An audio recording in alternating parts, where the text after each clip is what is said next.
Monday, August 14th. My name is Zon Eastis, and I'd like to call this meeting of the Guilford Selectboard to order. Thanks very much. We will start the meeting. Let's see, welcome to everybody who's online and to everyone who's in the room. If you're in the room, be sure that you've signed on the sign-in sheet so we can keep record, and everyone is online so far as appropriately entered. So good, thanks. We'll move right on to the rules of procedure. Rusty, thank you. The Select Board has a set of rules and procedures that are for all Guilford public meetings. They're now shared with all committees and commissions. They are here in the chat committees and chat rooms and commissions. These rules request that everyone present at the meeting conduct themselves in a civil manner. Tonight, individuals will have a reasonable amount of time to comment on actions the Select Board is considering. Comments and questions will inform the Select Board's decision-making process.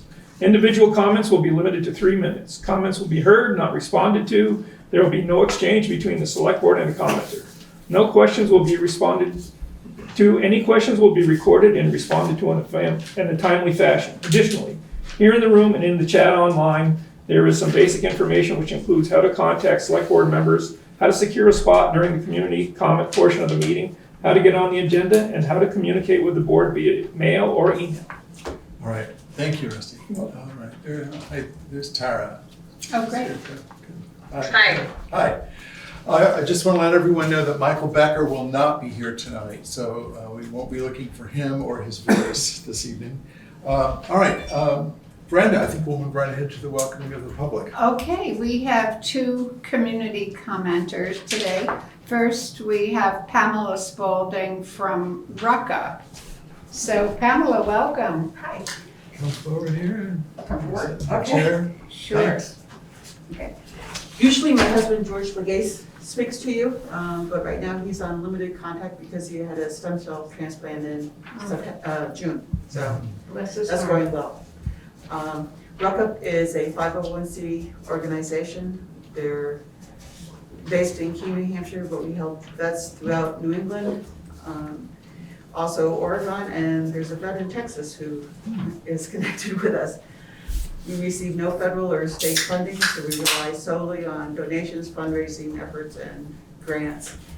It's based on 3 pillars: advocacy, outreach, and counseling. Our advocacy won over $2.4 million for the vets through VA benefits and Social Security, and while that seems like a lot of money, some of the vets have been waiting over 2 years to get their VA benefits through. It's a long, involved process. The outreach gave out $83,300 last year to 314 vets to help keep or maintain them in housing. There's a food and clothing shelf that we have that gave out 2.95 tons of food and clothing last year. Some of the vets that are connected with Ruckup rely heavily on that food shelf to feed their families because some of the vets are responsible, they're divorced and they have custody of their children, so they really rely on that. The counseling, our counselor is licensed for more degrees than what I could possibly remember. And he is a vet himself, so he speaks to speak and he can speak to speak and talk the talk. He talks the talk and walks the walk, is what I'm trying to say. And he does one-on-one group counseling. There's also a AA group that meets, and based on what the rules of AA, it has to be open to the public, but most of the vets are, most of the people are vets. It's a strictly volunteer organization, and it's mostly run by vets. So, any questions? What we're asking for is to run a boot drop on October 14th with a rain date of October 15th. We run it through on Route 5 between Package Road and I think it's Plains Road. And if you give us their approval, we just need a letter stating that, and I do have a stamped self-addressed envelope to get that letter, and then from there, it's a matter of getting a certificate of liability from our insurance provider the state police and the Department of Transportation. Any questions? We've seen you before, so it's really nice to hear. Thank you for this. This is a remarkable amount of work that gets done, huh? I think if we need to act on this, we can't act on it until the next meeting. So Okay. we will take it up at September 28th, Okay. and that should give you still time. I don't think, I'm not sure there'll be a Right. problem. So we'll put it on the agenda for that. Okay. And also, we approve it every year, so it's not exactly controversial. Okay. No, I mean, it's an honor to be able to support Okay, this. thank you so much, we appreciate it. It's been a rough year for communities as well as the vets. So. Yes, and just for any members of the public, we have the annual report of Rucka here, and I could just, well, you could bring one. Well, actually, I have the little green flyers that I can hand out. Oh, okay. Okay. Great. I have a question. Pamela, just to clarify, where's the location that you're planning on being? It's Potash Road, and Partridge then Road, I think it's Plains Road, up the road from that, up the street, up the roof from that. But on Route 5 or on? No, it's on Route 5. On Route 5, okay, that's what I thought. Thank you. Okay, thank you very kindly. Well, thank you for Easy having enough. us. Yeah, Thanks for again. coming, giving us your time. Yes, and next we have Jen McDuffie. Thanks so much. Oh, great.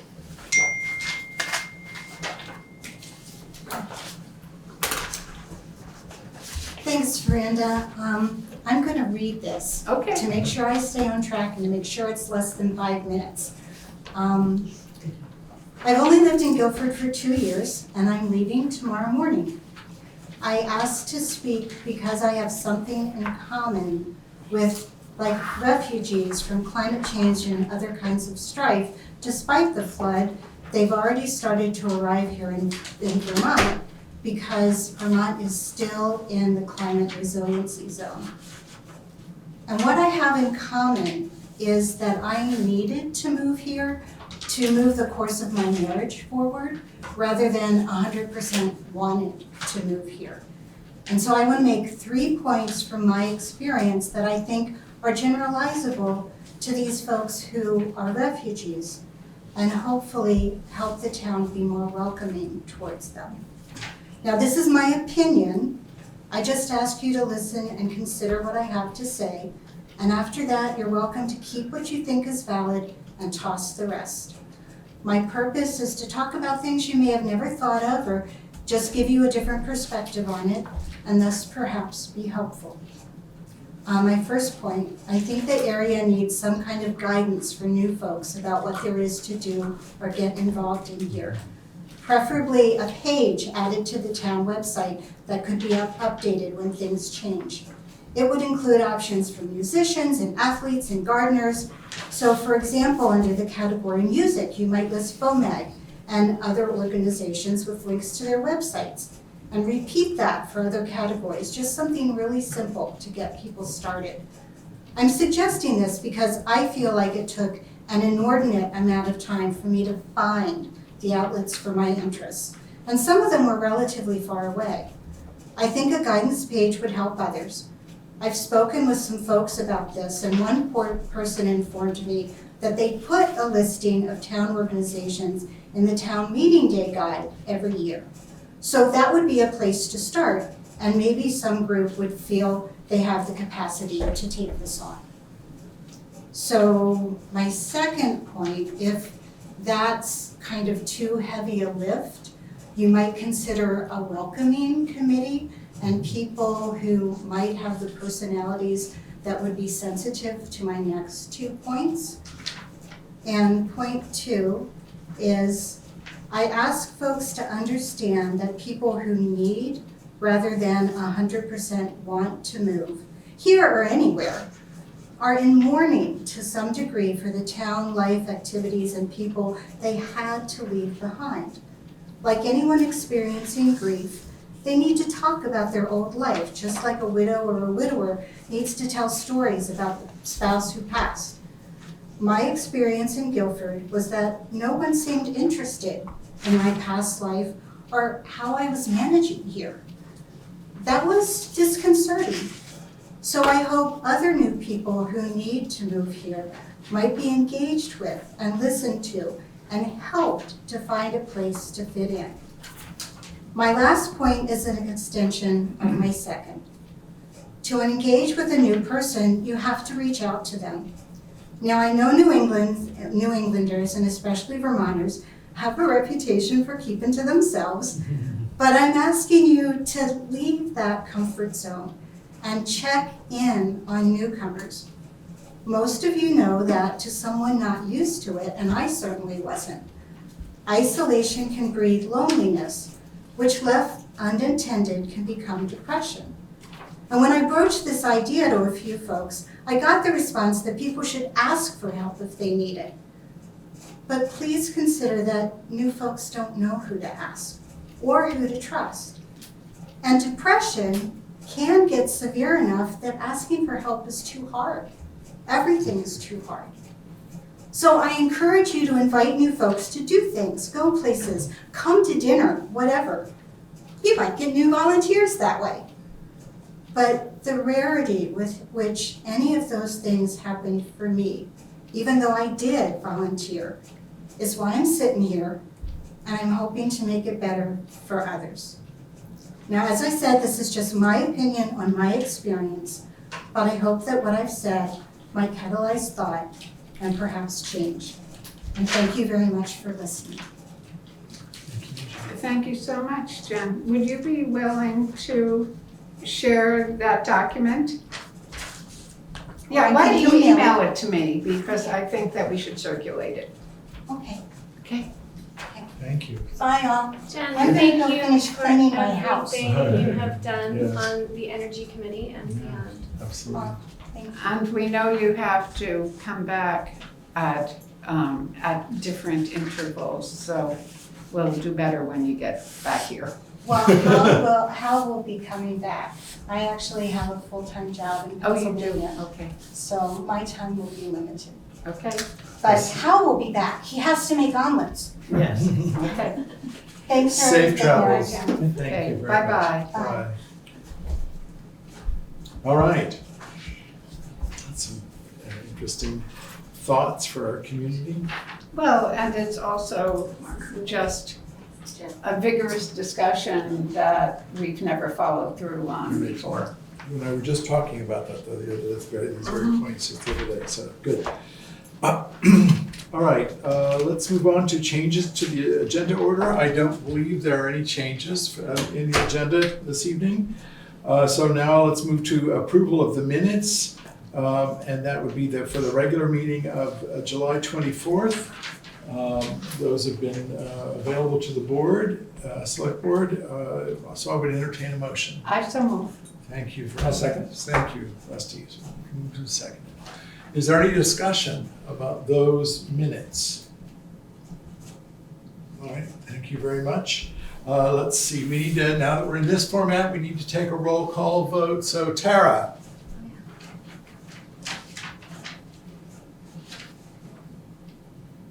Aye. All right, we're gonna read that as an aye, okay? Rusty? Aye. Now Veranda? Aye. Zon says aye. Thank you, very good. All right, we'll move on to updates and reports. And I just want to note that tonight we're adding a section, a regular section to our agenda that will be an opportunity for us to hear from our town administrator about activities and actions that are going on that might be of concern to the select board, but that aren't necessarily topics for the agenda. So this is something I'm excited to have on the agenda. I don't know how excited Eric is, but here we go. So Eric, Don, I'm sorry. I actually I had a little problem. I was muted and couldn't get unmuted. Can I bring up something in the old minutes at new business at the end? Oh, gosh. let's see. So Who that did was it? the approval of the minutes, and I did want to discuss something, but I had a little technical difficulty over here. So is it, you need to adjust you mean you want to, sorry, just a second, Erica, we'll go back here. Let me open those up. And there's a change you need to? I just want to, some people have reached out to me, and I know that I didn't get what you guys wanted to read about the ethics in time to you. And I just wanted to make sure that we are still going to talk about conflict of interest at next meeting.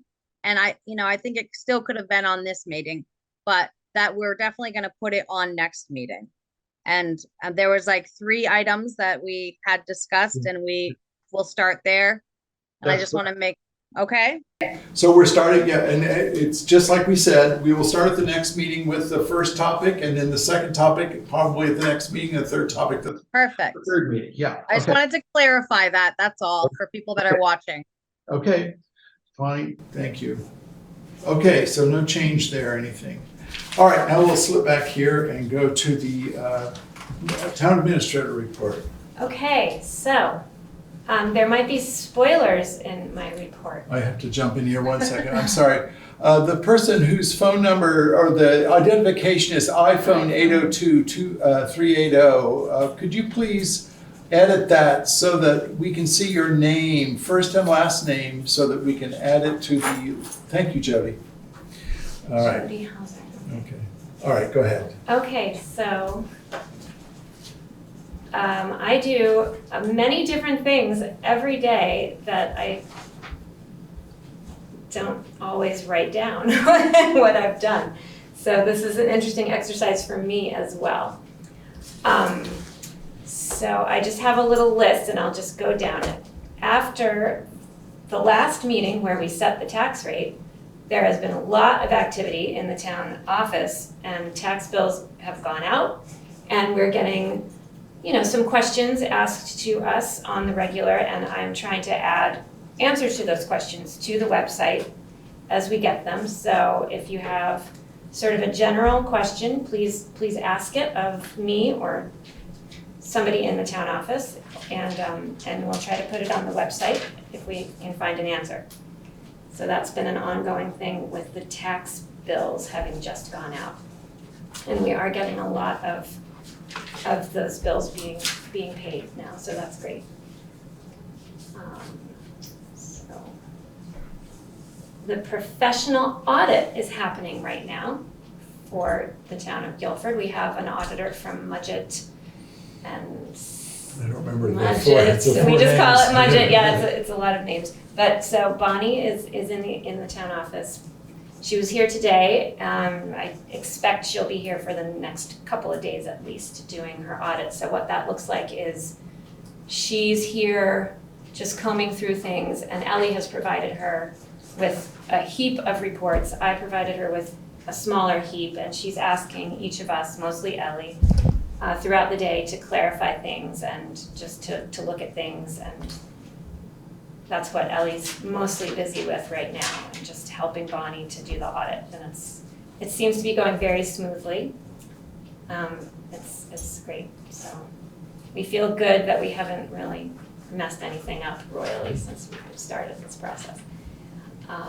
Let's see. I've done a inventory of town equipment for Passive, which is the town's insurance company through VLCT. They every time we get new equipment, or every year, they get a list given to them of just what we've got, what we sold, what it's worth, what we bought it for, so they can keep track of that stuff. So that's one thing I did. I got a communication from BDCC about a program they're doing called, this might not be new to most of you, a Get On Board is the program that starts in October of this year. And it's just a really good info program, and it's a training for people who might want to join a select board or a town commission or any other kind of board. So I'm going to be the point person for that in the town office, and I'm going to be getting publicity and information as it is available for that program. So if any of you folks are interested in any of those positions, please just reach out to me and I'll hook you up with this program. It seems really good. Okay, here's a little bit of a spoiler. I've been communicating with Mark Anderson, who's in the Wyndham County Sheriff's Office, on multi-town law enforcement contract. So it wouldn't just be us, Guilford, it would be several different towns, whoever decided to sign on to it, much like we do our animal control officer now. So there's, I think, 9 towns involved in the animal control officer contract.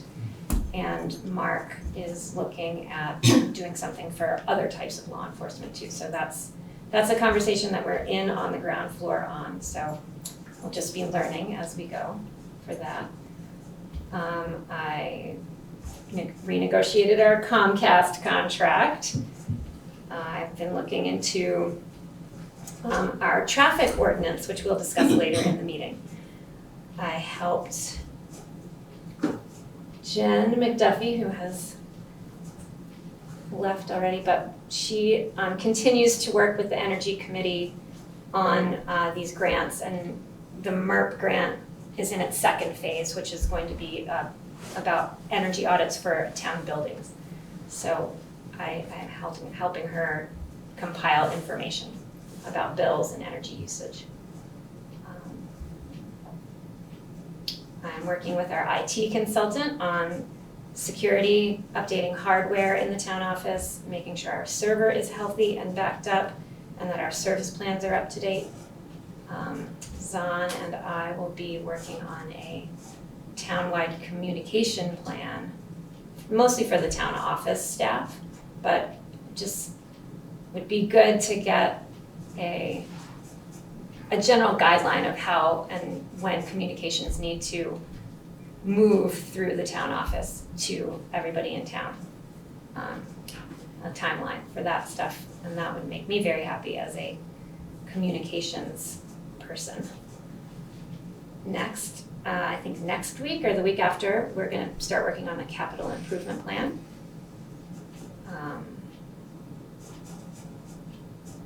And that's my list. That's the end of my list. It's short attention span always for me. So thank you all for your patience and support. Thank you, Eric. Thank you. There's a lot going on here. It's a very busy place for sure. My experience every time I come in here is there's a lot happening. So thank you for your work so far.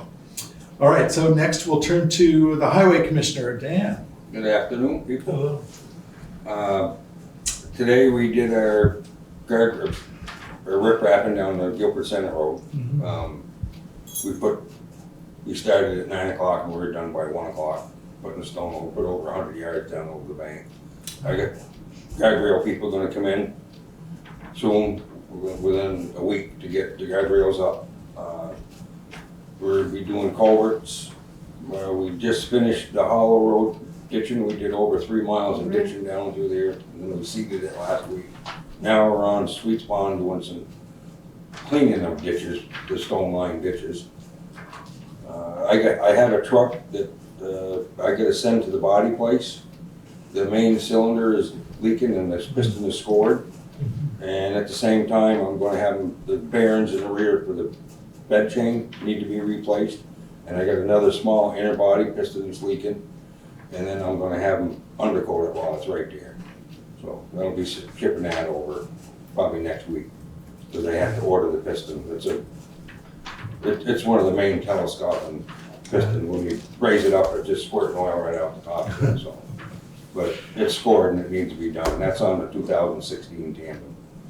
So other than that, we're doing our normal routine stuff. Paving.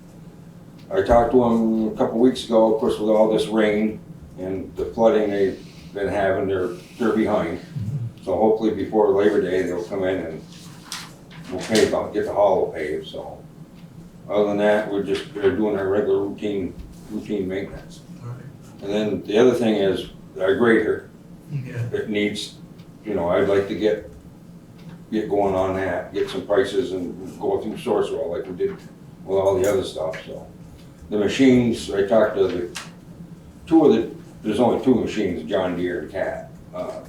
They're anywhere from 6 months to 8 months out now. They're coming in a little quicker once you put the order in. So. Okay. All right. So we may see some estimates for that? Yeah. at the If next I go right meeting? through Sourcewell like we did with the other stuff. Okay. Yeah. Good. All right. Dan, was there much damage from the July storm? We got just your average little ditching, you know, we probably spent 2 days, 15 loads of gravel, just fixing things up. I mean, we didn't have much, we lucked out. I mean, all the other towns got hammered around, but we just had minor, few plug culverts, you know, so. Well, it was amazing to drive to the town office on the day of that, huge Oh, right. storm, and, after hearing about all these, the terrible damage all over the state, and to see what good shape our roads were in, it was a real lot of gratitude that people expressed for. Well, you gotta keep your culverts clean, and, Yeah. we do a lot of routine maintenance doing Yeah. that stuff, so.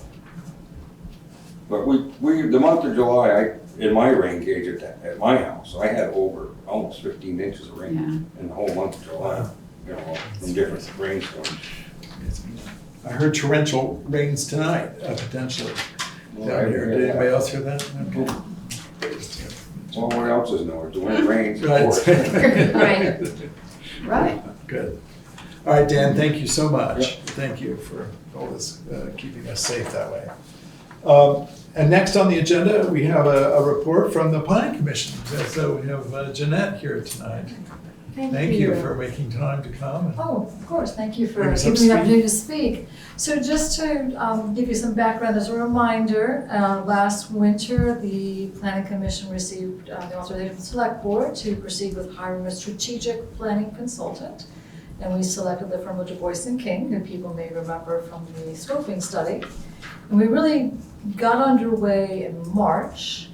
And I think we're still in the phase that I recall just listening, really having public meetings, different themes for each one of the meetings we've held so far. But what's been so rewarding to me is just how much people are willing to share their love for Guilford, their visions for Guilford's future, and just hearing the different range of voices and ideas has been very stimulating. I think I've learned a lot about Guilford. Of course, there's differences of opinion, we expect that, but I think that robust dialogue is valuable. And I think for me, the most impressive thing is that even once this planning process is completed, we want to continue to make opportunities available for people to gather together and talk about what's important. I will say that one of the reasons that we chose the firm of Du Bois & King is that their starting place for their initiatives is really listening and seeking to understand the values of the residents of Guilford. And when I think about our town plan really articulated a lot of values of preserving what we love about Guilford, keeping the character, the rural character of Guilford intact.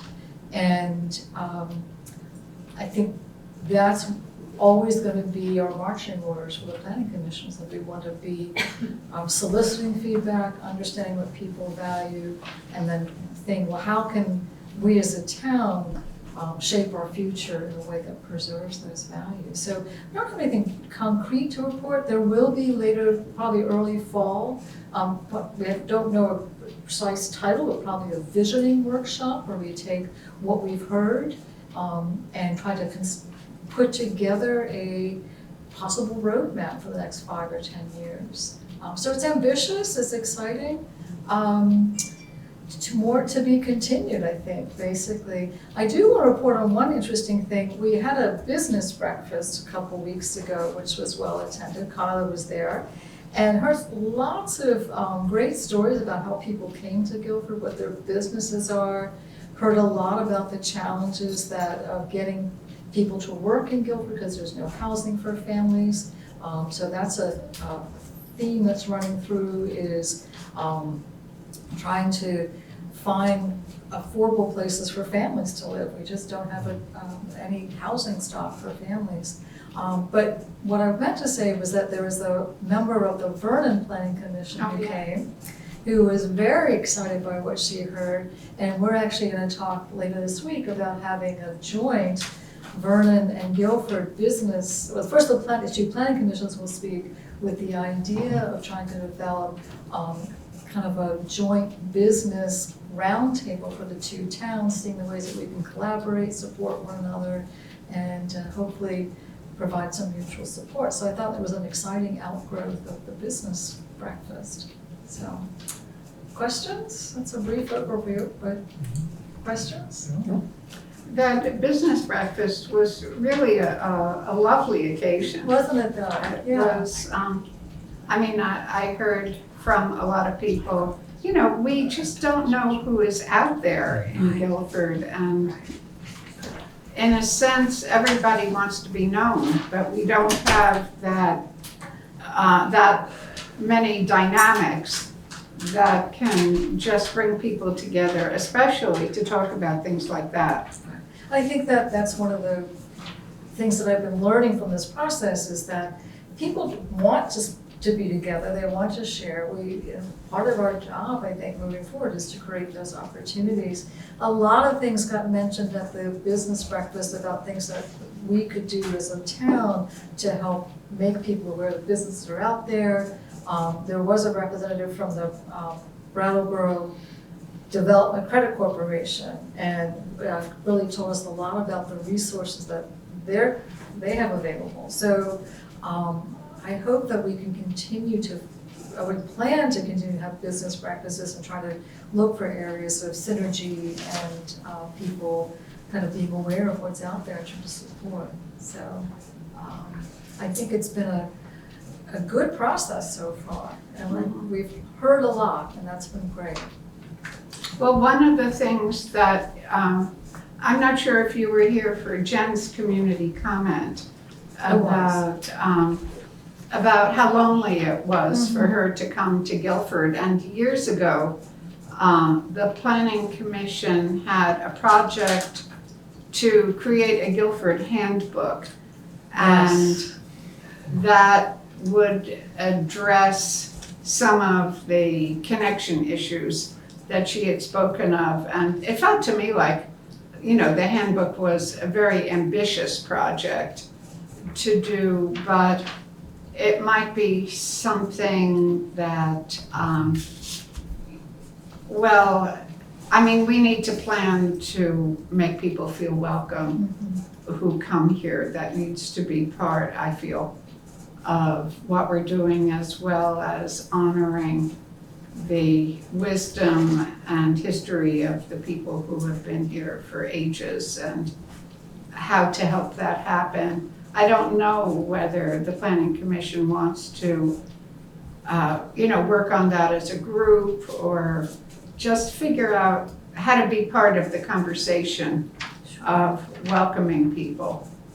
Well, I've looked at other town websites, and other towns do have tabs that list organizations and other things. So we've got a really good web designer now, so I think there's more opportunity to add some more robustness, but it is a little bit challenging. Well, who owns that piece? But I think that that's a conversation we can have. It might be that Recreation Commission owns some of that, and it's a little unclear to me who really, in whose commission business should go under. I guess by default, Planning Commission. Well, I don't know where else it would logically fit, but maybe just, in the Guilford Gazette, putting out a call for a strategic group of volunteers who want to either do direct outreach or put together a resource list. I think it was an intimidating, just too ambitious a project when there was other work to do. sure. I think some communities also have development commissions or committees that sort of think about those kinds of issues. Oh, interesting. So that might be another possibility in roadways. Okay. So, lots of stimulating ideas and conversation. So that's been a valuable aspect of this process, so. Can you speak for just a minute for the select board about the workings of the actual planning commission, how it's going with the 7 members and whether, how that all goes and feels to you as chair? Yeah, I think we had such a nice chemistry, the 5 of us, that I was slightly apprehensive to bring on new members because like, why, it's working. But I think we really, as a group, continue to coalesce and create I would hope, an environment where people feel they can be heard, and we have lots of great ideas coming from the different members. So we have very robust discussions, and I encourage anybody who has the time to join us, because we have really wide-ranging, sometimes quite philosophical discussions, which have been quite interesting and illuminating, and I think there's a good energy. We'll probably wrap up the strategic planning process October, November. I think at that point we'll have hopefully a very strong sense of what the work of the next year is going to look like.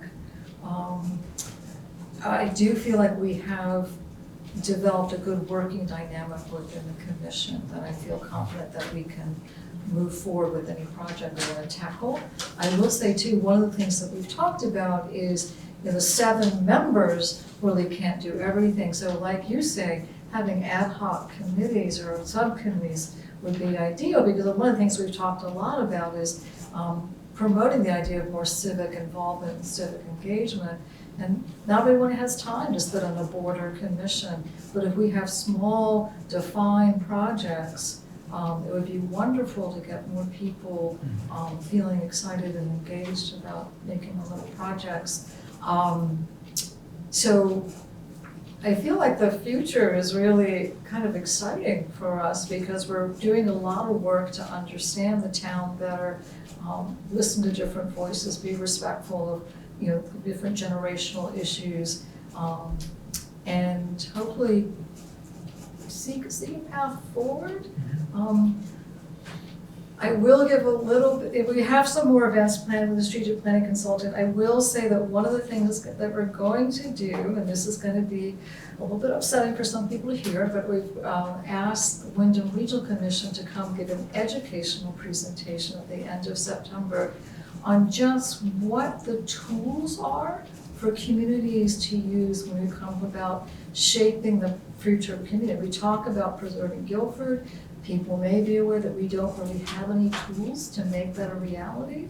So one of the things I've asked Wyndham Regional to do is give us a presentation about what's in the toolkit, whether it's regulatory or non-regulatory.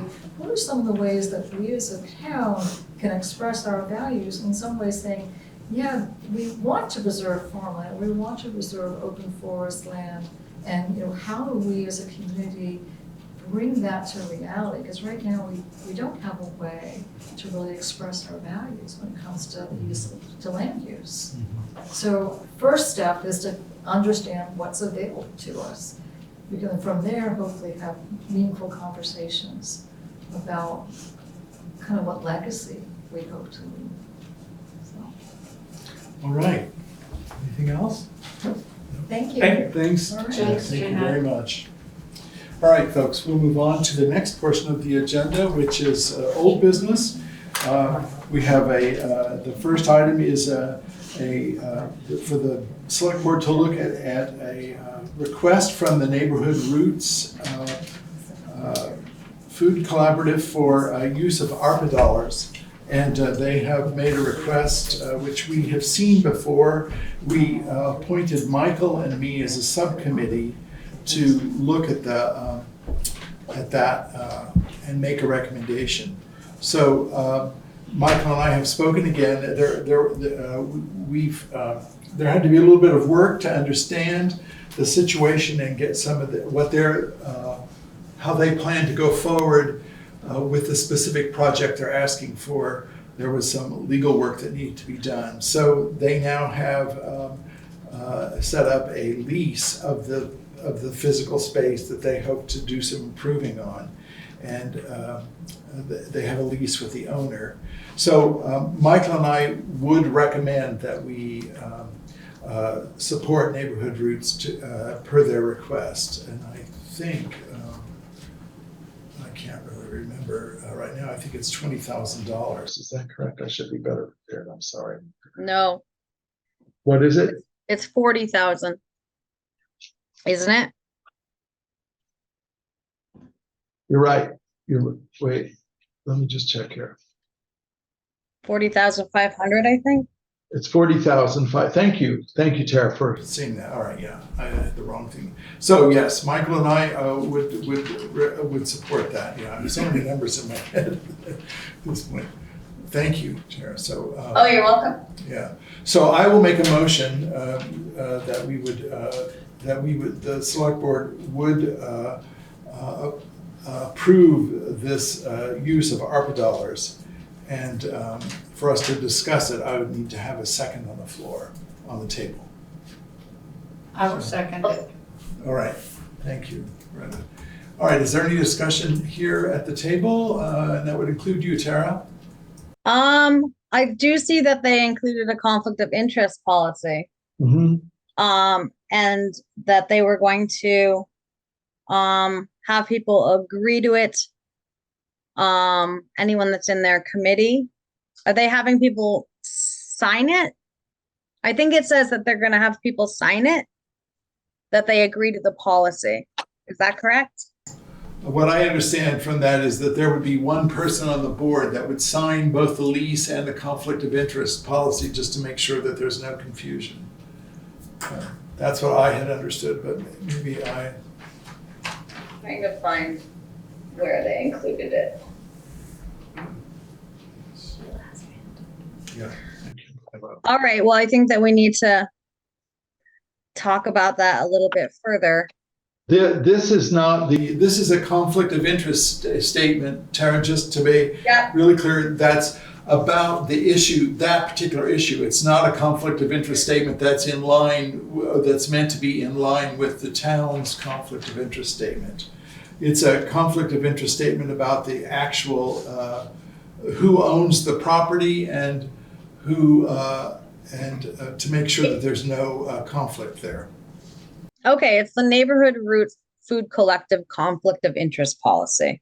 Yes. Okay,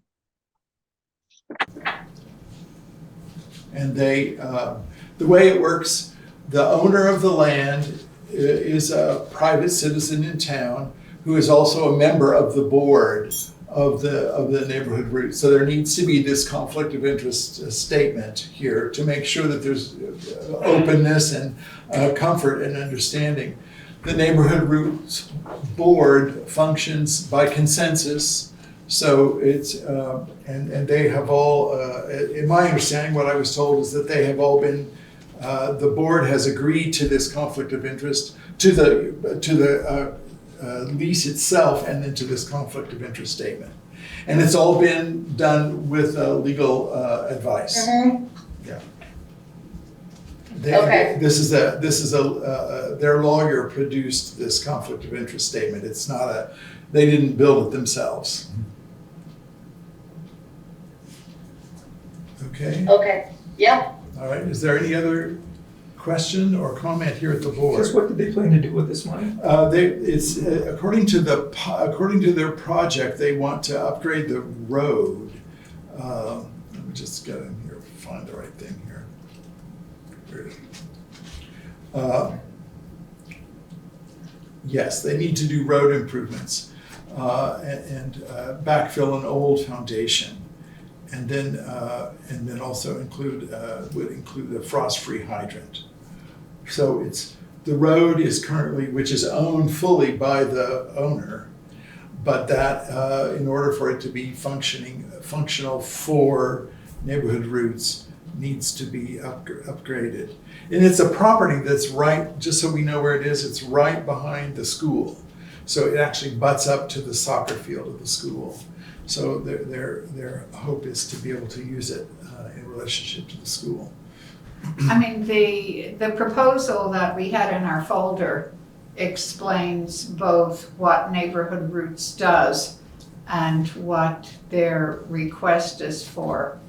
And I mean, I can just speak as somebody who's been part of their buying club and seen the development that these volunteers have done about food accessibility in Guilford and supporting local farmers.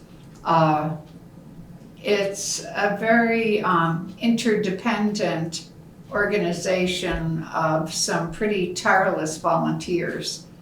And they've established a track record of going from having a few families participate based in somebody's garage to growing the base of families that are being part of it and the farmers that they're supporting, the farm projects. They're bringing local food and making it accessible here and trying to make it affordable. And the whole business of what a road and the property has to do with is about collaboration with the school. So Guilford School has a farming program. I mean, a growing, you know, they have gardens, they grow stuff, they're trying to serve as much healthy food to Guilford students as they possibly can. And so this new development that they're working on is part of helping the school be able to store food that they've grown. I mean, there was one detail in the proposal about the school could have had enough potatoes to feed the kids potatoes all year, but they didn't have cold storage for those potatoes. And so one of their hopes is to be able to have, you know, like root cellarage type stuff that the whole town, you know, people who grow food can use. So that's just a small example of the kind of old-timey, forward-thinking work that they're doing. I have a nosebleed, so I'm I just. saw you stepping away. Yeah, oh, well, I Go can ahead. wait for us to, I have a tissue, I don't wanna be gross on television. All right. Well, let's wait just a minute. I if can you wait, yeah. All right. So, Rusty, just to be really clear, to say it out loud, there are actually 4 elements to their proposal. One is road improvement of Autumn Hill Drive. They need to install a parking area, and there's an old foundation that exists that they'd like to get backfilled and get that covered up. And then the installation of this frost-free hydrant, which would be available then for use on the place. So, all right, any other questions here at the board? Tara, anything you'd like to say? Yes, I found what I was looking for, and I because I'm, you know, the kind of the point person for the liaison regarding the conflict of interest policy, I want to just be a stickler and point out that yes, they have a conflict of interest policy. It's Article 6, and it states that each director, officer, member of a committee with governing board delegated powers, and senior employee shall annually sign a statement which affirms that such person has received a copy of the conflict of interest policy, has read and understands the policy, has agreed to comply with the policy, and understands that the corporation is tax exempt. And it says that statement shall include information relating to any actual or potential financial interest or duality interest as to such person. Therefore, what they're going to do with everybody in that committee is they're going to have someone sign it annually. And I'm sure they're just going to put that in a folder for their records. But they're stating that that's what they're doing. And that's what I want everyone in, that's what many people want everyone in committees to do. You're seeing this as a model then for us potentially. Yes, I mean, our conflict of interest policy reads very, very similar to that. Yes, okay, thank you. All right. I see Sheila's hand is up. Yeah. Sheila, identify. Can you hear me? Yeah, identify yourself, please. Sheila Morse, Melody Hill Drive. So once this money goes to, if this money is approved and goes to the neighborhood roots, I assume that it is to the benefit of the town. Is there some sort of, I have a couple questions. So I kind of wanted to know if there's an agreement between, between the town and neighborhood roots that confirms that this is for the benefit, that the benefits will accrue to the town. I also, thanks everybody for asking questions about what this is for, because it wasn't clear in the beginning. I also wanted to know, once this $40,000 is spent, how much is left of the ARPA funds to disperse by the town to any other residents? And I'm assuming that this meets the ARPA grant requirements, this request. So those are just my questions. Thank you. So I will respond quickly, Sheila, to the best of my ability. There is, as I understand it right now, there is no understanding between the town about benefit with neighborhood roots about this. We can look into that. So we probably will do that going forward, especially if we approve it. Second, if I understand right, there is, we can provide you and others with the remaining amount we don't know that right now, but we can get that for you, and we were keeping track of that very carefully. And then the third is, what was your third question? Is it satisfied ARPA? Oh, whether it meets the stand. Yes, yeah, whether it meets the yes. Every one of our proposals is checked through, so to make sure that it meets with the ARPA guidelines. Yeah. I have a question. Thank you. Oh, yes. Identify yourself, please. Two questions. Dolores Clark on Cemetery Hill. Don't they use the basement of, neighborhood roots use the basement of the community center? I don't know that. Neighborhood Roots is currently using the basement of the community center. They have a refrigerator and a freezer down there, and I'm assuming that this improvement would be part of the next stage of their development. But I mean, I think that Julie and Jody are both here, so maybe they would like to speak to it. Well, the second question before they, sure. Maybe they'll answer it, is there gonna be a building, or is it gonna be gardens up there, or what's the proposal doesn't speak about a building. I'll be right back. Okay, thank you.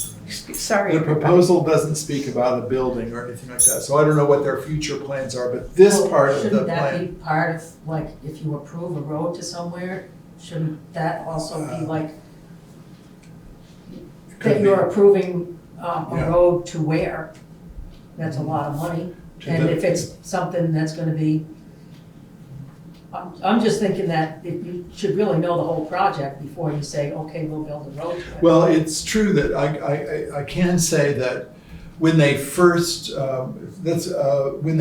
made their application to the ARPA project, for ARPA funds, the request was quite a bit larger than it was, and they have since gone, and for other portions of their project, they have found funding elsewhere. Mm-hmm. And for these parts, for the parts that are listed in what we're looking at right now, those are not funded. Now they didn't describe to us what their whole project was in this application, but they told us that they have found other funding for the other parts of the project related Yeah, to it. I mean, I'm just thinking that unless you know what the whole project is, how can you like make Thank a you. decision?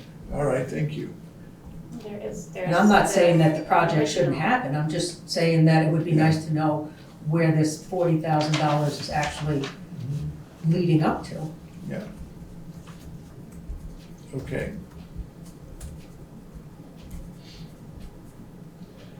Erica? Erica? Yes, Tara. Oh, I'm sorry. Do you know, or anyone, do the ARPA grant, does the funding, does it ever expire? Yes. Okay. we have to have in order for us to apply the amount of money that's being sent to Guilford without us having to send any dollars back, we have to obligate the funds by the end of December 2024. Okay, and is there anybody else applying for ARPA funds right now? There's not another application at this moment. Okay, so basically like any grant, it's first come, first serve, and it's to benefit Guilford. When we move to our the third portion of the granting process, we put out guidelines about along those lines, that this is the way there's a process outlined and this is the way it would go. So if there's nobody competing, I mean, I understand if there's a certain amount of money and there's competing applications, then that should be a conversation. But if people are applying and doing the work to apply and there's nobody else and the funds are gonna run out, and I don't really see, I don't really see the issue with the amount of money, or there's nobody else in the pipeline that's saying we need it. Right. That's my. Yeah, I hear what you're saying. Yeah, you're correct. There's no one else in the pipeline. Anna Klein. Hey, yeah, I thought I would just speak a little bit to our project for folks that were wondering. And yes, it's true. We're using the Brattleboro Community Center right now as the kind of pilot location for our food hub. But our long-term vision involves this land that we now have a long-term lease on Autumn Hill Drive. It's a 20-acre property that we envision being the Guilford food hub, and it would include spaces to do community events and education workshops like we've been already doing so far. It would be a space for community gardens, also working really closely with the farm to school program, and maybe even potentially bringing in animals or other exciting things for the kids to add to the farm to school. We also so the first phase of this project really is just bringing in the infrastructure. So right now the road up to the site, which abuts the school, is very rough. And so that needs to be smoothed out. And there was a house fire there. And so there's this open hole where the foundation is, and which is a safety hazard. So in order to start doing community events there and start putting in gardens and having things happen, we really need to get the basics, which is just, getting the water hookup, making it safe, and having the access improved. And then from there, we have larger visions, greenhouses, possibly, the biggest part would be building a place to have the food hub operate year round as we do in the BBCC right now. But like I said, this is really just the beginning phase to kind of help get us kickstarted so that we can start doing events and making a community space for everybody. And the goal of our group really is long-term food resiliency, supporting local farms, and enhancing the farm to school program. So yeah, if anybody has any other questions, feel free to contact us. Our website is neighborhoodroots.org. And you can email me, Anna, at neighborhoodroots.org as well. But yeah, we're excited for the possibility of going to the next step on this. And thank you so much for considering it. Thank you, Anna. Thank you. Sheila, is your hand still Up, or do you have another question or comment, or is that? It's up again. okay? Thank you.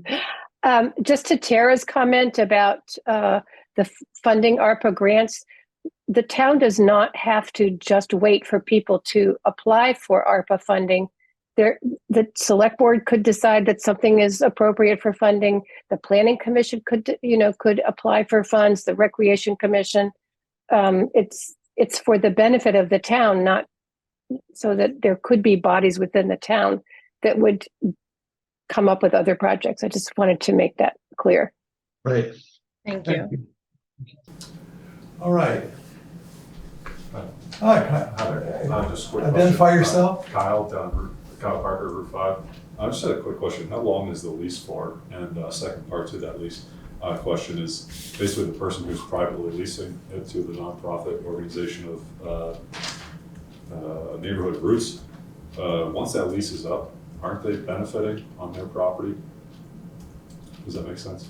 Yes. Because Because they have a road built and then. Oh, I see. So they're improving their property. Yes. So I how think long that- is the lease? I guess? I think the lease, let's see, perhaps, Anna, could you, I think it's 20 years, but I'm not sure. Anna, can you answer that, how long the lease is? Let me look it up real quickly.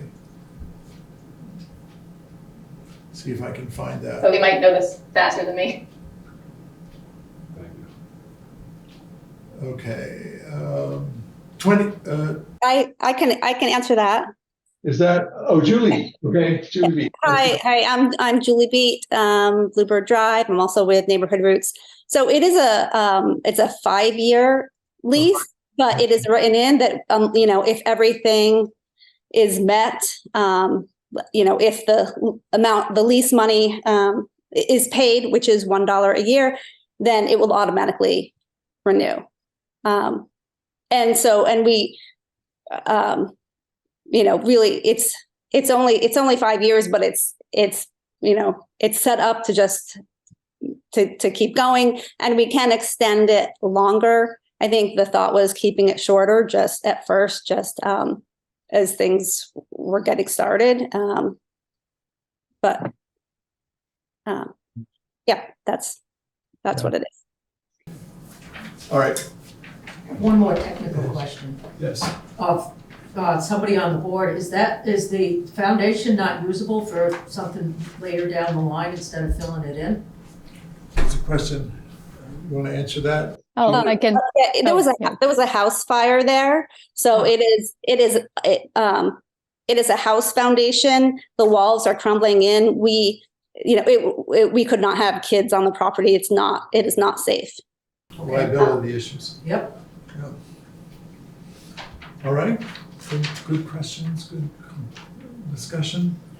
All right, I think we can, are we ready to vote here? So the motion on the floor is to approve this request from Neighborhood Roots.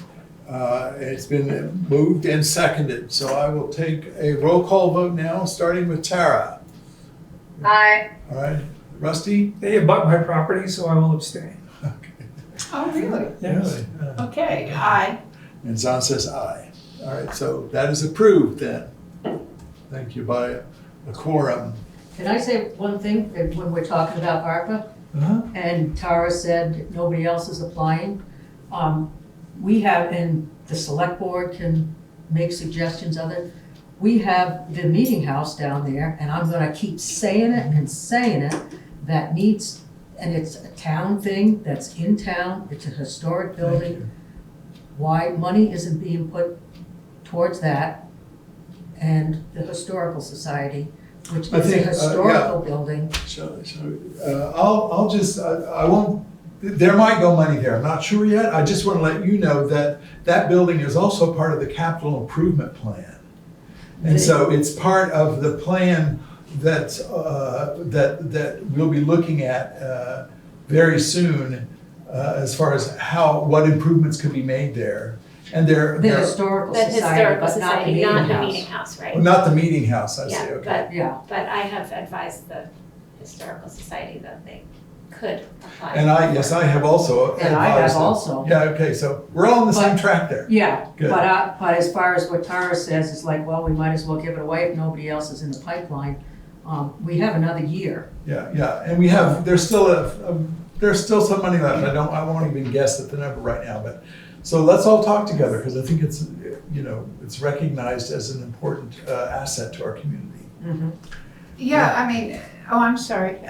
Dolores, I think you might have been here when the Historical Society offered the building to the town, for the town to take it over. And we sadly refused. That, you know, the town couldn't really afford to oversee, you know, another building with a lot of needs. But I think this is a perfect opportunity for the Historical Society to step up, and maybe you could help them with the application. And other people certainly would help them too if they needed technical assistance. Just, you know, it's not a complicated application. Great, thank you. Thanks, everyone. Good, solid discussion. All right, we'll move on to the next order of business, in old business, which is, this is just information that I want to pass along about the Potash Road discontinuance hearing. For those in the community may remember that there was a process that was not fully completed in around 2018, 2016, 2017, somewhere in there, to discontinue the to Potash Road, and that process will be completed now. And the first step that the Selectboard needs to engage to do that process is to have a hearing. We have to visit the property. So we will have what's called a hearing on September the 6th at 5:30 at Potash Road. And then immediately after that, we will reconvene here to potentially take action on discontinuing the road. So just letting the public know about that. There's a phone. Oh, thank you. I'm sorry. The person who's online, who's identified right now as Samsung SMA1, can you please adjust that so we can see your first and last name? Thank you very kindly. So could you repeat the time of the Potash Hill visit? It's September the 6th at 5:30 p.m. We'll meet at the bottom of Potash, what's now Potash Drive. It's, Or Wilton Road. It's actually a road, but the sign says drive, I think. So the site visit is first at 5:30, and then the hearing part of it will be here at the town office immediately following. Okay. Good, folks. Then we'll move on to new business. And this again is just more information to make sure that everyone knows that we're on track here, or aiming to get on track. The capital improvement plan that Guilford currently is functioning under is set to expire this year. So we are there will be an initial meeting with me and Tara. No, sorry. I'm sorry. Let me get my brain here. Me and Sheila and Erica and Ellie, just for us to look at the information that we need to look at, figure out a way that we can begin to move forward with developing a plan. The last time, you may recall, one element of it was hiring a consultant to actually develop the plan for us. I'm not saying that will happen. It just means that the last time it was done, it was a pretty extensive process. Maybe that created enough of a model for us to go forward. That's what those are some of the questions we're going to be answering on that day. So that won't be a public meeting next week, because it doesn't require a group that requires a public. It's an information building meeting. But I just want folks in the town to know that it's happening, and we're looking at the capital improvement plan with an eye toward developing a really strong one for the next number of years. I know I'm not supposed to comment, but I'm Yes, going to. thank you. Please write your comment to me or be in touch at another moment. Thanks very much, Dolores. All right, we're going to move on now to the Stoney Hill Road South. The Selectboard has received, prior to the last meeting, we alluded to it in the correspondence, we received a message from the Belligors requesting that we change the name of Stoney Hill Road South, which is off Weatherhead Hollow Road. So in order for us to understand what steps are required to be able to do that,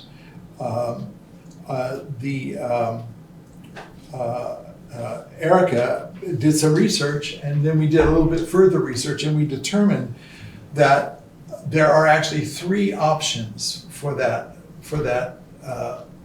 piece of, well, actually, there are 4 options. There are 4 options, and I'd just like to name those, and then we're going to have a discussion here at the select board. I don't know that we'll need to have any action, but I put it on the agenda in case we need to have an action. So one opportunity, I'll just lay it all out for a minute, and then we can talk. One option is that the select board would do nothing about the request. We wouldn't change the name. Another option is that the select board could, I'm going to go back a little bit before I go to the next bits. If you look at a Google map, the town road that the town takes care of, and Dan can back me up on this, I think is less than half a mile long. So it just goes off Weatherhead Hollow. It's a very short road, and then a path continues forward and meets up with what's now called Stoney Hill Road up further north. But from that point where the town road ends, there's another road that veers off to the left that is a private road that's been created to go up to this Viking village owned by the Bellegors. That road has somehow on Google not got the exact same name, but got a version of South Stoney Hill name. So it's quite confusing if you look at a Google map. You can see where the town road ends and where the new private road begins and where the path begins. But on Google, of course, that path looks like a road. So there are many people that when they're looking for the village, Viking village, they actually choose to start at the north end of Stoney Hill and think they can get through, and they can't. So they have to turn around and go back, and there's frustration. So the Bellegors have asked that we consider renaming the road. That's another option, to rename that very small portion of the road. Another option would be for the Bellegors to simply name that part of the road that they've created from the point of the town road ending and going off to their road. They could rename that road. It's a private road. They can name it whatever they want. It doesn't have to be what it is on Google. I don't know how it got that way. I don't know who set that up. I don't know what that is, but that's the road technically does not continue onto private land. The town road does not continue. There's a reason to think it could be reasonably continued. The fourth option would be for the Bellegors to request that the town throw up that part of that road off Weatherhead Hollow Road. So does everyone on the board, do we all understand those 4 and see that those are the 4 options? And I wonder if anybody sees any other options? And I once got in touch with, well, this was back in the MapQuest era, to alert the map makers that several roads that they said were through roads were not through roads.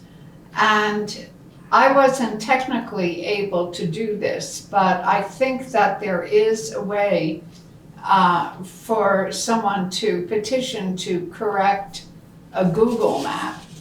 I mean, it isn't impossible for that to happen. I mean, I have no objection to considering the options that are on the table. But I think that for somebody with their savvy, they might be able to make that correction. Mm-hmm. Right, so some of the research that I did here is that I found out generally 911 directions come from a state authority. And if they're incorrect, they can be petitioned to change them, and then those eventually will get to Google Maps and things like that, and your GPS on your phone or whatever it is. So that is how, there is a way to change the emergency directions, and it's simple, and it just takes a request. Mm-hmm. And so did you present that option in your correspondence with the Bellegors? Okay. I think you did. Well, I mean, we talked about that the problem existed and that we probably could get whatever we end up with, we could probably get it changed on Google Maps. Uh-huh. Can I ask, is the Stoney Hill South Road, that's the private road that they already own? Yeah, if you're looking at the map that I included, yes, let's see, let me just, so we're all on the same page. The town road is called South Stoney Hill Road.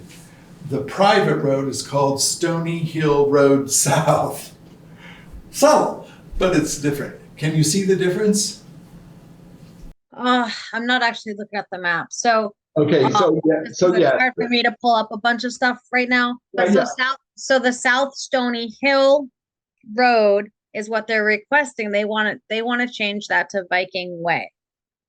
But that is, the town owns that one. And that's the one that goes down to Weatherhead Hollow Road. Yes, correct. Okay. So So what the Bellegors have requested is that we change the name, we consider changing the name of South Stoney Hill Road, this less than half a mile road, and then I would imagine that they would then name their private road consistent with that, but that's not part of their request. Well, so to have this conversation, would we consider whether there's any public good in not privatizing the road? In other words, is there any reason not to, do they own that yellow house that's right at, so somebody else? That's the Nemeth property. Remember, we had some Oh, conversations. you mean that house is the Nemeth? Oh, Yeah, okay. we had the issues with, some discussions before. So they had said that they would maintain it, but if there's other people that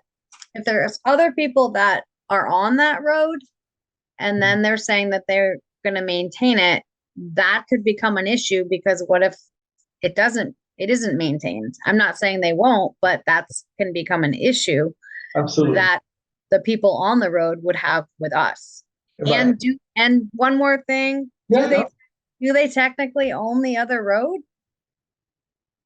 The Bellegors own the Bellegors own it's a private road. Okay. It's not a town road, so it has to be a private road.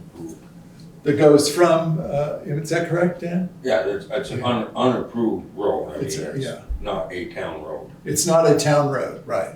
It's a trail. Basically, it's their own. Oh, okay, so It's that's a their little own higher. Okay, I got it. So, yes. So Okay. if the Bellegors at this moment their request is that we rename the road.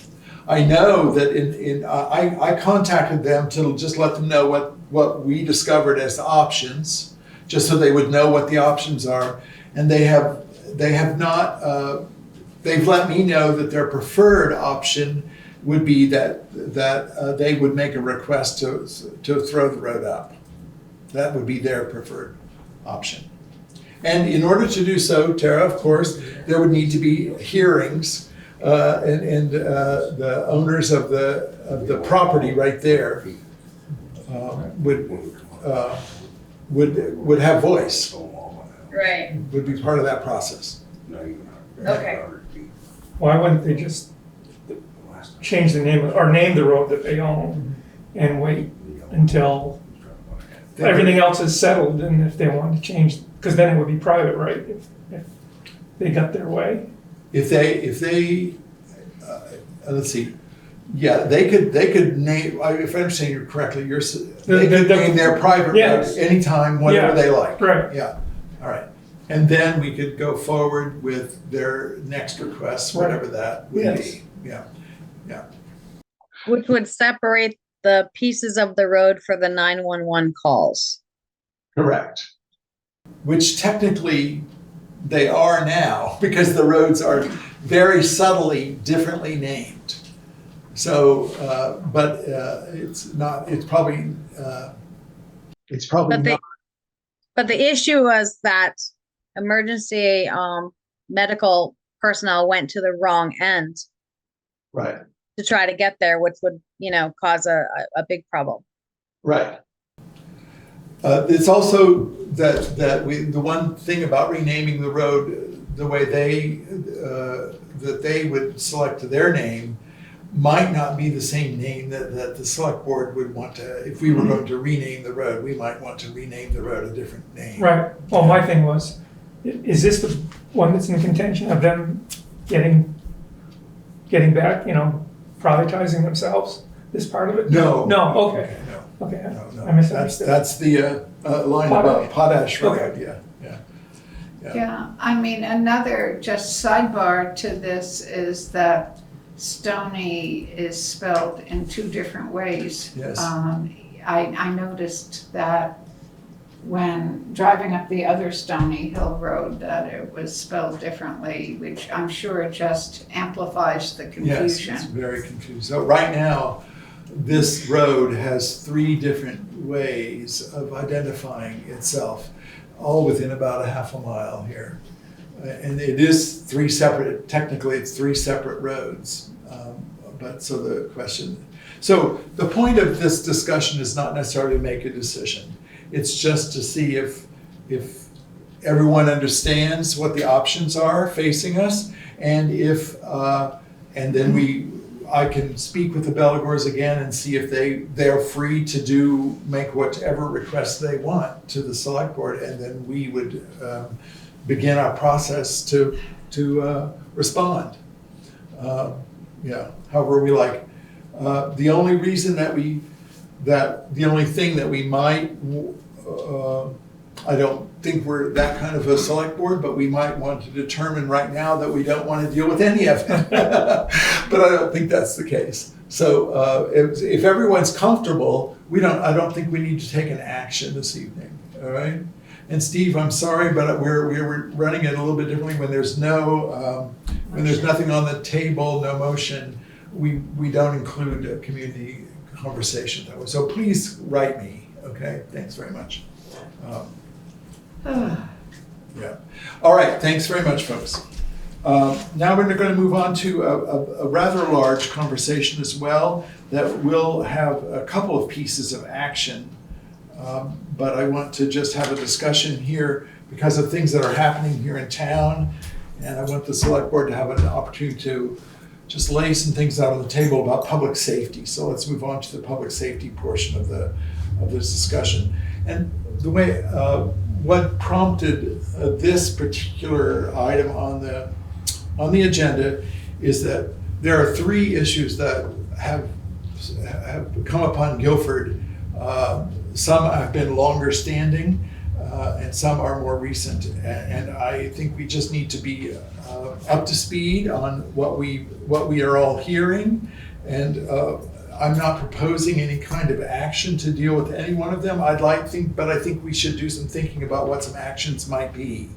How we can connect and hear the community and engage with the community to address some of the issues.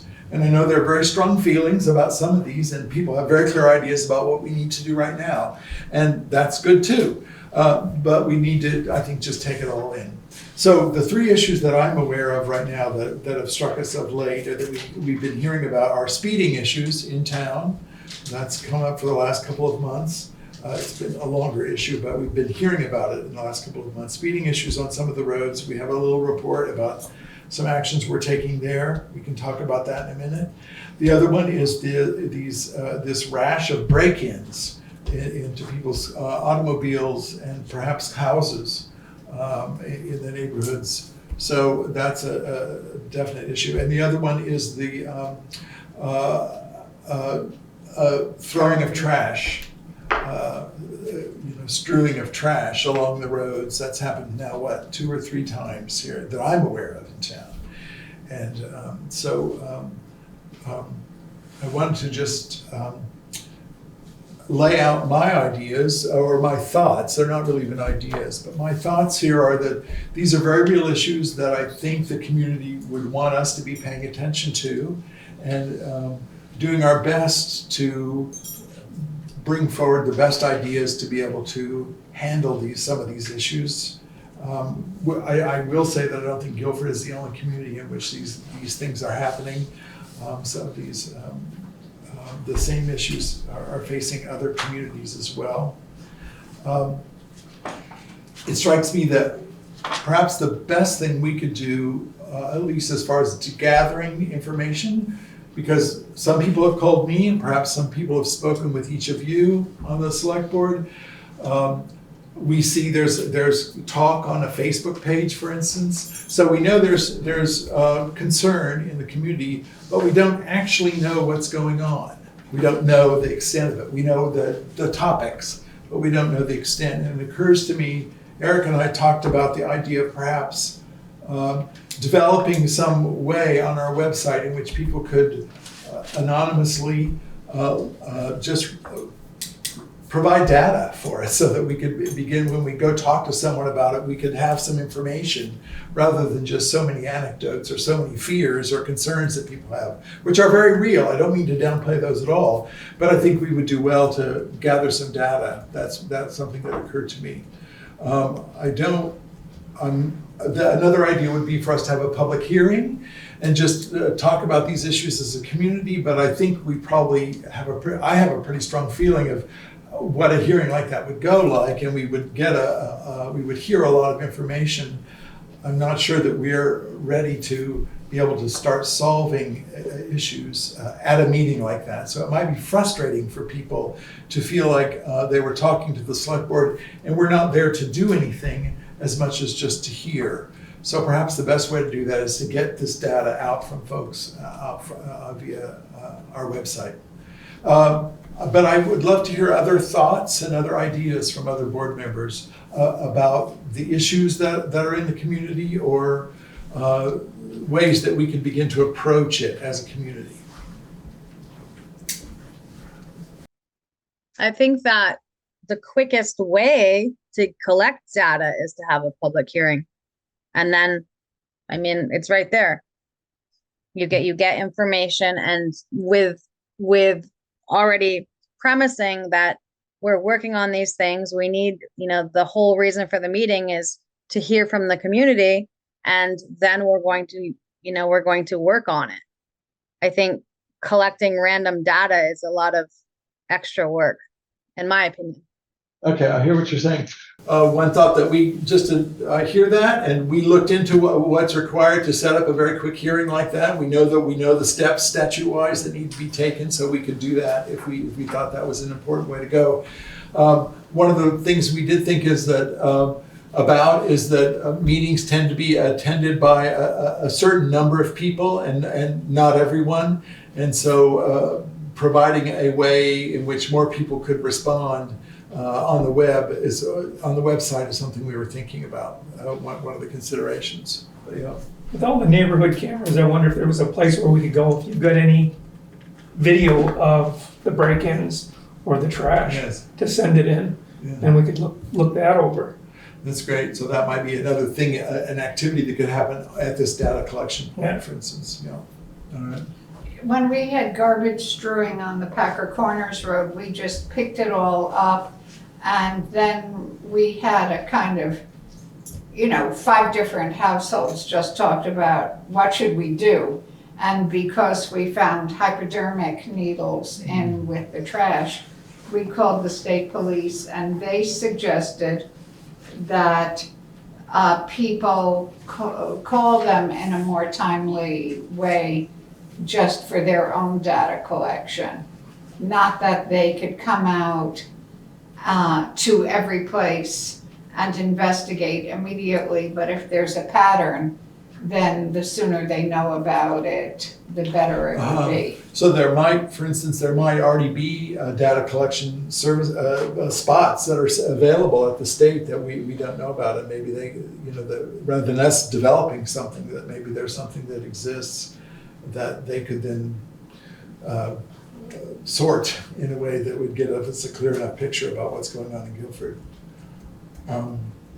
I do think that probably something that's already happening is that neighbors are talking to neighbors and sharing ideas about what they can do.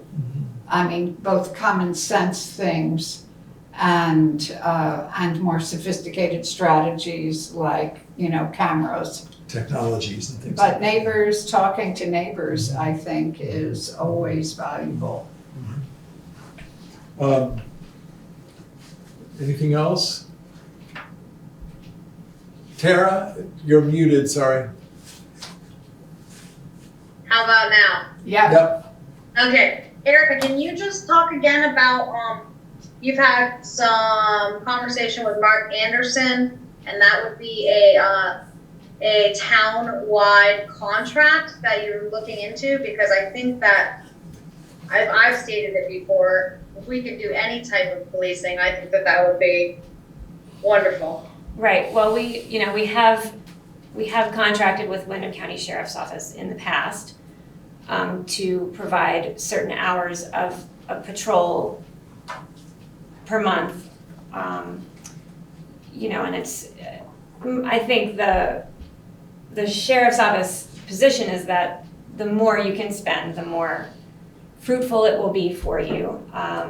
So this is a very beginning of a conversation among more than just one town. I don't know what towns might be involved, but they're looking at combining, several towns in this effort, and maybe it could be mutually beneficial. I don't know. It's at its very beginning, and I've let Mark know that we are interested in at least hearing what the deal could be. So Tara, just for your information, Tara, I don't remember what your timing with joining the select board, but we know how much per hour their services would be if we went right to the sheriff and said, could you supply this for us? We know what that would cost us. I was there for that, yes. Okay, it's $62 an hour. So I think the question would be, with the Wyndham Regional Commission's intra-town planning that they're beginning, they're able to do now, or which they weren't able to do even a year or two ago. So that's how this process can begin now. And it might come out to be something that then would be more approachable for the town. Can the select board apply for ARPA funds for safety? That might be, I don't know. I don't know about that. I wondered about that actually when I was thinking about it the other day. So, yeah. Because I'd mentioned grants before, so safety is huge, and it's a town-wide problem, a town-wide issue. I think that would be a really good thing to do. Yeah. Well, sadly, I mean, I would be receptive to that idea if it were, if it could fall under their guidelines. However, it's not work that will stay done. Yeah, and I think as we're talking just right now, it occurs to me that the projects that need to happen with ARPA are kind of like one-off projects that need to be done. Can't be used for recurring costs or something that is of a recurring nature like that. So probably it wouldn't apply. It wouldn't apply to paying a sheriff, but it would apply to a speed bump. To what? A speed bump. Yes. Oh, yeah. I thought you were talking. Or the blinking like traffic lights we've talked about. Yeah. Oh, right. Signs that say slow down that actually work. Right. Yeah. So so there are more sophisticated forms of those signs which actually create tickets, for instance, that kind of thing. So that we don't have that technology. That's something. Yeah. So that's something to think about. Maybe you want to speak just a little bit about the traffic. We have more of those. We have in the budget the capacity to get more of those traffic monitoring signs, and those will be going up. They're on our projects of things to do here. So now that we have the fiscal year rolled around, the budget can begin. Yep. So yeah, those radar speed signs. They don't give tickets, that would be great. But they are doing the job of just keeping people in the median speed that you would expect. Every report is the same. month after month. There are outliers, of course, but the great majority of people are going 5 miles over that speed limit. So I think that was, that's the discussion. So those would be bought or rented? They're in the budget to be bought.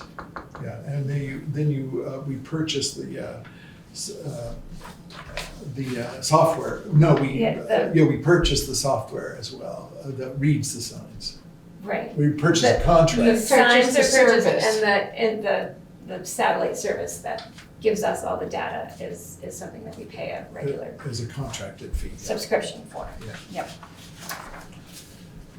Okay, is there anything else anybody would like to say about this issue? I think we need to keep it on the table. We'll keep talking about it and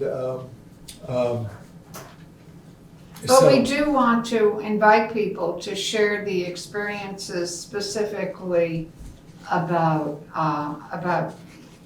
well, some cars aren't locked, so you can't technically, I guess, call it a break-in of a car if the car isn't locked. But I would be very interested in having people write to us, call us, whatever is, I think we ought to tell people how we want them to communicate about assembling this. And I do think that the Gazette would be one place to share back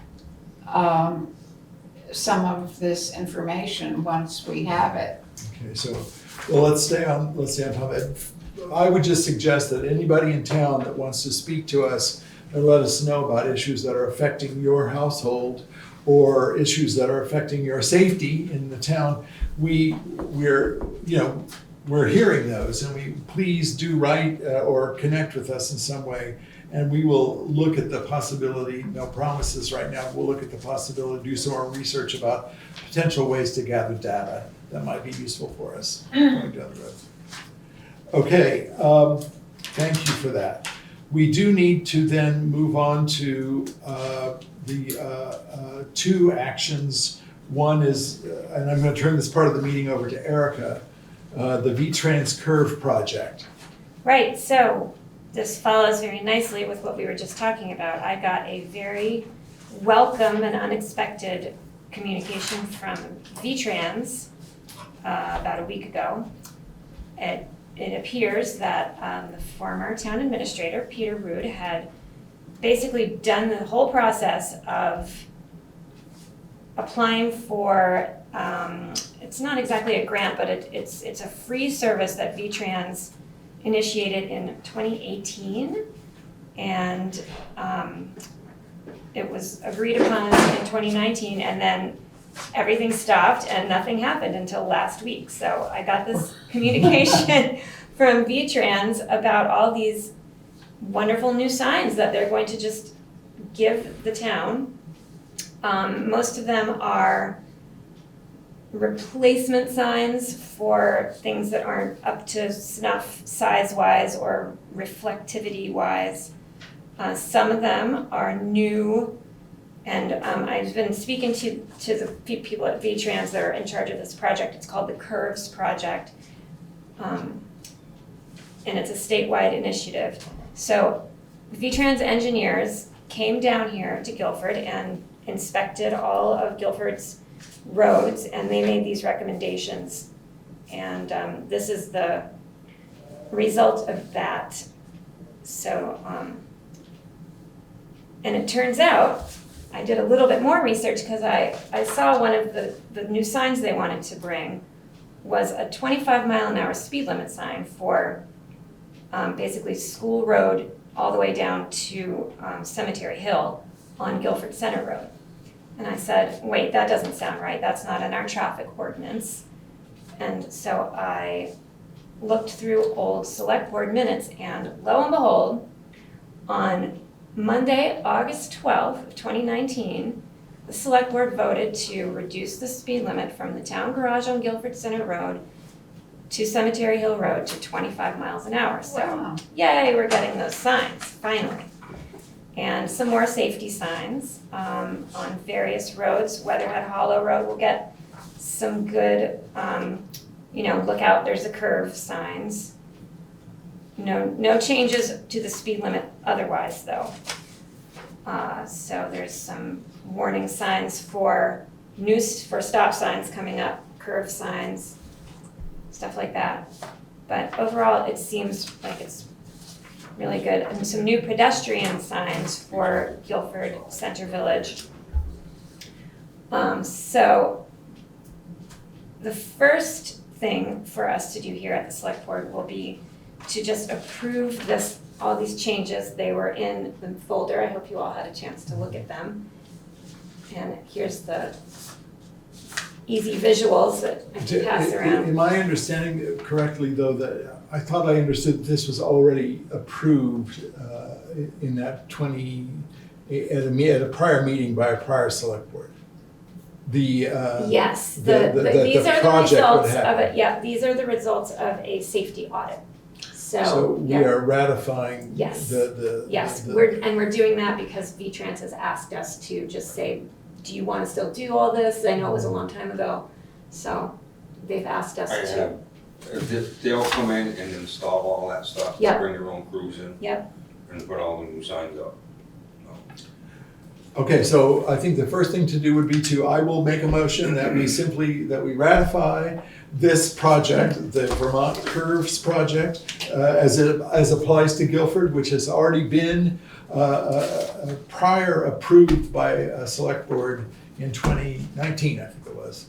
So, or 18. Or 2018 even maybe, yeah. So that I will just move to ratify. I need a second. I'll second. Thank you, Rusty. Any further discussion about ratification of this part of the agenda, or this ratification of this document? All right, nothing here, anything in the town? All right, this is not gonna cost us anything, just to be really clear. This is not something that's, it did bring up some questions for me.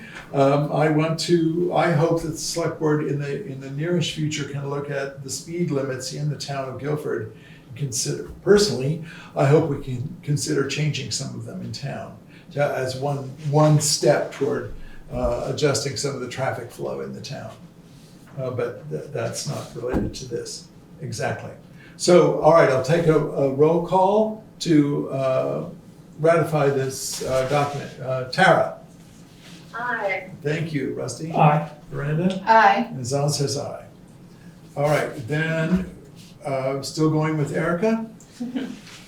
So, looking into all these additions and updates from this curve project, led me to Guilford's traffic ordinance, which was updated in 2019. And actually it was adopted at this same Select Board meeting in August of 2019. But it was never changed to reflect the 25-mile-an-hour speed limit on Guilford Center Road and a few other things that are in this VTrans proposal will need to be added to the ordinance as well. So my recommendation to the Select Board is to just agree to update it with these updates. I think, all right, how about or not agree to vote. Yeah, how about, I think that what we should do is probably and then they will be, and then the ordinance can be updated, and then you can approve it if you so desire. All right, thank you. No, he actually doesn't. Oh, good. Okay, so are we straight enough, Select Board, that there are a few changes that Erica has very carefully gone through and proofread one document against another multiple times and has discovered these few inequities between what it looks like on the ground and what it looks like in the ordinance. And she wants to bring those two together, the ordinance together with the reality, physical reality. Are we comfortable with her going forward? And I will move that we are comfortable and that we allow her to make those changes to update the ordinance. All right, second? Aye. Thank you. All right. Say, all right, any discussion, any further discussion? We all understand what Erica's doing. It's pretty impressive, actually, when I understood the brain that it took to get from here to there to here to there and organize all this stuff and understand it all. So, okay, I see, before we vote, no further discussion here at the board level. Tammy, I see your hand. Yeah, just a quick question, trying to follow the conversation. Are you saying that now the speed limit is going to change on the center road? Between the old town garage, which is just by school road here, and just past, I think, Cemetery Hill. So yes. Yes. So you guys are approving that speed limit change to go down to 25 miles an hour? It was, yeah, and Tammy, just to be clear, it was already approved in 2018. It's just that it never got carried through. And so we're simply ratifying what had already been approved and approving it to go down to 25 for that bit, for the village of Guilford Center. Okay. Okay? Thank you. Steve? Do you know what the timing would be for VTrans to come and do the sign? I mean, is it tomorrow? Is it a year from now? No, so after they get our approval of this first part that they sent us, then they will send the project out to bid. And they didn't tell me when it would start. It's a statewide project, so I guess they'll probably keep me updated, but I couldn't tell you if it's gonna be even this year or next. I just don't know.